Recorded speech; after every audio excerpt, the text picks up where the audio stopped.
ਜੀ। ਅਗਲੀ ਖਬਰ ਬ੍ਰਾਜ਼ੀਲ ਤੋਂ ਆ ਰਹੀ ਹੈ। ਬ੍ਰਾਜ਼ੀਲ ਦੇ ਵਿੱਚ ਬੋਲਸੋਨਾਰੋ ਜੋ ਪ੍ਰੈਜ਼ੀਡੈਂਟ ਸੀ, ਇਲੈਕਸ਼ਨ ਹਾਰ ਗਏ ਆ। ਉਹਨਾਂ ਦੇ ਸਪੋਰਟਰਸ ਨੇ 2 ਸਟੇਟਸ ਦੇ ਵਿੱਚ ਪੂਰੀ ਤਰ੍ਹਾਂ ਹਾਈਵੇਜ਼ ਜਿਹੜੇ ਆ, ਉਹਨਾਂ ਦੀਆਂ ਸਟਰੀਟਸ ਆ, ਉਹ ਟਰੱਕ ਡਰਾਈਵਰਸ ਨੇ ਬਲੌਕ ਕਰ ਦਿੱਤਾ। ਕਹਿੰਦੇ ਵੀ ਜਿਹੜੇ ਟਰੱਕ ਡਰਾਈਵਰਸ ਆ, ਲੋਰੀ ਡਰਾਈਵਰਸ ਆ, ਉਹ ਪ੍ਰੈਜ਼ੀਡੈਂਟ ਜ਼ੇਅਰ ਬੋਲਸੋਨਾਰੋ ਨੂੰ ਸਪੋਰਟ ਕਰਦੇ ਸੀ। ਹੁਣੇ ਜਦੋਂ ਇਲੈਕਸ਼ਨਾਂ ਹੋ ਕੇ ਹਟੀਆਂ, ਪ੍ਰੈਜ਼ੀਡੈਂਟ ਬੋਲਸੋਨਾਰੋ ਉਹਨਾਂ ਨੂੰ 49.1% ਮਿਲੀਆਂ। ਐਤਵਾਰ ਨੂੰ ਜੋ ਇਲੈਕਸ਼ਨਾਂ ਦੇ ਰਿਜ਼ਲਟ ਆਏ ਆ, ਤੇ ਜੋ ਨਵੇਂ ਇਲੈਕਟ ਪ੍ਰੈਜ਼ੀਡੈਂਟ ਲੂਲਾ, ਉਹਨਾਂ ਨੂੰ 50.9% ਵੋਟਾਂ ਮਿਲੀਆਂ ਹੈਗੀਆਂ। ਬੋਲਸੋਨਾਰੋ ਨੇ ਹਜੇ ਤੱਕ ਆਪਣੀ ਡਿਫੀਟ ਨੂੰ ਨਹੀਂ ਮੰਨਿਆ। ਸੋ ਇਹ ਕਹਿੰਦੇ ਵੀ ਇੱਕ ਕੰਪਲੀਕੇਸ਼ਨ ਹੋ ਸਕਦੀ ਆ। 2 ਮਹੀਨੇ ਦੀ ਟ੍ਰਾਂਜੀਸ਼ਨ ਪੀਰੀਅਡ ਹੁੰਦਾ ਜੋ ਇਨਕਮਿੰਗ ਪ੍ਰੈਜ਼ੀਡੈਂਟ ਹੁੰਦਾ ਹੈਗਾ ਆ, ਉਹਨੂੰ ਸਾਰਾ ਚਾਰਜ ਲੈਣ ਦੇ ਲਈ। ਲੂਇਸ ਇਨਾਸੀਓ ਲੂਲਾ ਡਾ ਸਿਲਵਾ, ਇਹ ਪਹਿਲਾਂ ਵੀ ਪ੍ਰੈਜ਼ੀਡੈਂਟ ਰਹਿ ਚੁੱਕੇ ਆ, ਤੇ ਇਸਨੇ ਜੋ ਨਵਾਂ ਆਪਣਾ ਇਹਨਾਂ ਨੇ ਅਹੁਦਾ ਫੇਰ ਸੰਭਾਲਣਾ ਆ, ਉਹ 1 ਜਨਵਰੀ 2023 ਨੂੰ ਸੰਭਾਲਣਾ ਹੈਗਾ। ਸੋ ਪੂਰੀ ਤਰ੍ਹਾਂ ਜੋ ਬ੍ਰਾਜ਼ੀਲ ਦੀਆਂ 2 ਸਟੇਟਾਂ ਦੇ ਵਿੱਚ ਤਾਂ ਕਹਿੰਦੇ ਪਈ ਸਪਲਾਈ ਚੇਨ ਬਹੁਤ ਡਿਸਟਰਪਟ ਹੋਈ ਆ, ਕਿਉਂਕਿ ਸਾਰਾ ਕੁਝ ਬਲੌਕ ਕਰ ਦਿੱਤਾ ਗਿਆ ਆ ਉੱਥੇ ਦੇ ਟਰੱਕ ਡਰਾਈਵਰਸ ਵੱਲੋਂ।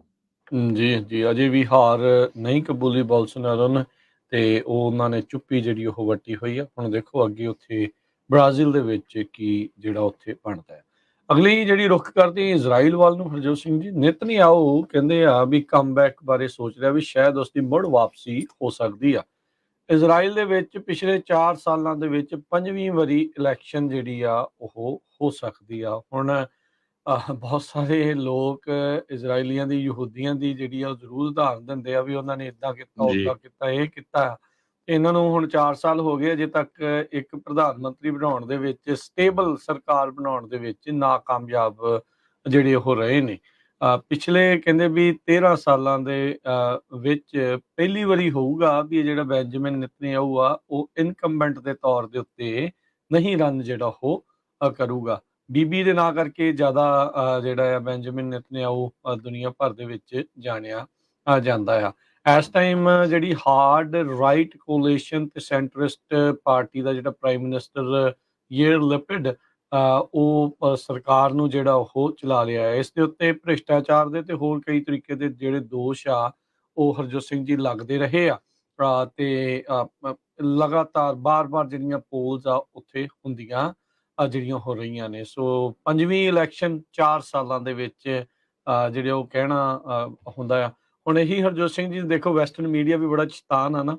ਜੇ ਇਹੀ ਕਿਤੇ ਕੋਈ ਹੋਰ ਮੁਲਕ ਕਹਿ ਲਓ ਵੀ ਹੁੰਦਾ ਥਰਡ ਜੀ। ਵਰਲਡ ਦੇ ਵਿੱਚ ਹੋਣਾ, ਉਹਨਾਂ ਨੇ ਕਹਿਣਾ ਸੀ ਵੀ ਪੂਰੀ ਇਨਸਟੇਬਿਲਿਟੀ ਆ, ਪੋਲੀਟੀਕਲ ਟਰਮੋਇਲ ਚੱਲ ਰਿਹਾ। ਇੱਥੇ ਕਿਸੇ ਨੇ ਕੁਛ ਨਹੀਂ ਜਿਹੜਾ ਇਸ ਚੀਜ਼ ਦੇ ਬਾਬਤ ਜਿਹੜਾ ਉਹ ਕਹਿਣਾ, ਜਦ ਕਿ ਸਾਫ਼ ਨਜ਼ਰ ਆ ਰਿਹਾ ਹੈ ਵੀ ਬਹੁਤ ਵੱਡਾ ਜਿਹੜਾ ਸਿਆਸੀ ਤੌਰ ਦੇ ਉੱਤੇ ਕੋਈ ਸਟੇਬਿਲਿਟੀ ਨਹੀਂ ਆ, ਕੋਈ ਸਥਿਰਤਾ ਜਿਹੜੀ ਇਸ ਟਾਈਮ ਇਜ਼ਰਾਈਲ ਦੇ ਵਿੱਚ ਨਹੀਂ ਹੈਗੀ। ਬਾਰ-ਬਾਰ ਕੋਈ ਖੱਬਾ ਸੱਜੇ ਨਾਲ ਜੁੜ ਜਾਂਦਾ, ਸੱਜਾ ਖੱਬੇ ਨਾਲ, ਉੱਤੇ ਵਾਲਾ ਥੱਲੇ ਵਾਲੇ ਨਾਲ। ਸੋ ਇਹ ਕਈ ਕੁਛ ਉੱਥੇ ਚੱਲ ਰਿਹਾ, ਪਰ ਅਜੇ ਤੱਕ ਸਟੇਬਲ ਸਰਕਾਰ ਦੇਣ ਦੇ ਵਿੱਚ ਉੱਥੇ ਜਿਹੜੀ ਉਹ ਨਾਕਾਮਯਾਬੀ ਜਿਹੜੀ ਉਹ ਰਹੀ ਆ। ਸੋ ਇੱਥੇ ਇਹ ਵੀ ਆਪਾਂ ਨੂੰ ਸਬਕ ਜਿਹੜਾ ਆ ਕਈਆਂ ਨੂੰ ਮਿਲਣਾ ਚਾਹੀਦਾ ਹੈ ਵੀ ਆਪਾਂ ਕਈ ਵਾਰੀ ਦੂਜਿਆਂ ਦੇ ਵੱਲ ਐਵੇਂ ਜ਼ਿਆਦਾ ਤੱਕਦੇ ਰਹਿੰਦੇ, ਦੇਖਦੇ ਰਹਿੰਦੇ ਵੀ ਖੌਰੇ ਬਹੁਤ ਜ਼ਿਆਦਾ ਆਪਣੇ ਤੋਂ ਬੈਟਰ ਨੇ, ਵਧੀਆ ਨੇ। ਠੀਕ ਆ, ਉਹ ਆਪਣੀ ਥਾਂ ਤੇ ਵਧੀਆ ਹੋਣਗੇ, ਪਰ ਹੁਣ ਉਹ ਇਹ ਹਾਲਾਤ ਪਿਛਲੇ 4 ਸਾਲਾਂ 'ਚ ਕਲੀਅਰ ਹੀ ਆ ਵੀ ਉਹਨਾਂ ਦੀ ਕਿੰਨੀ ਕੁ ਜਿਹੜੀ ਸਿਆਸੀ ਤੌਰ ਦੇ ਉੱਤੇ ਸਮਝ ਆ ਤੇ ਕਿੰਨੀ ਕੁ ਸਿਆਸੀ ਤੌਰ ਦੇ ਉੱਤੇ ਜਿਹੜਾ ਉਹ ਸਟੇਬਿਲਿਟੀ ਆ, ਸਥਿਰਤਾ ਦੇ ਨਾਲ ਉੱਥੇ ਚੱਲ ਰਹੇ ਆ।